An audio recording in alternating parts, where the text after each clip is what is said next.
চলতি বছরের মার্চ মাসেও মাঙ্কিপক্সের সংক্রমণের খবর পাওয়া যায় দেশে। সব মিলিয়ে বেশ সতর্ক ভারত সরকার।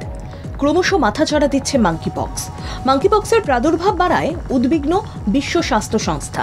এই পরিস্থিতিতে ঝুঁকি নিতে নারাজ কেন্দ্রীয় সরকার। ইতিমধ্যেই কেন্দ্রীয় স্বাস্থ্য ও পরিবার কল্যাণ মন্ত্রকের তরফে জারি করা নির্দেশিকায় জানানো হয়েছে, মাঙ্কিপক্সের সংক্রমণ নিয়ন্ত্রণে রাখতে নজরদারি জোর দেওয়া প্রয়োজন। একই সঙ্গে যতটা সম্ভব টেস্টিংয়ের সংখ্যা বাড়িয়ে তুলতে হবে। তবে এখনই ভারতের জন্য এই মাঙ্কিপক্স বিপজ্জনক নয় বলে দাবি কেন্দ্রীয় সরকারের, কিন্তু সতর্কতায় খামতি রাখতে নারাজ সরকার। সেই সঙ্গে বাইরে থেকে আসা কারো শরীরে এই সংক্রমণের ইঙ্গিত পেলে তাকে তৎক্ষণাৎ আইসোলেশনে রাখারও নির্দেশিকা জারি কেন্দ্রীয় সরকারের। প্রসঙ্গত, হুয়ের রিপোর্ট সূত্রে খবর, 2022 সাল থেকে এখনো পর্যন্ত বিশ্বের 116টি দেশে 99,176 জন মাঙ্কিপক্সে আক্রান্ত হয়েছেন, যার মধ্যে 208 জনের মৃত্যু হয়। গত বছর পরিস্থিতি ছিল আরও খারাপ। চলতি বছর পরিস্থিতি যাতে খারাপের দিকে না যায় তার জন্য আগাম সতর্কতা জারি কেন্দ্রীয় সরকারের।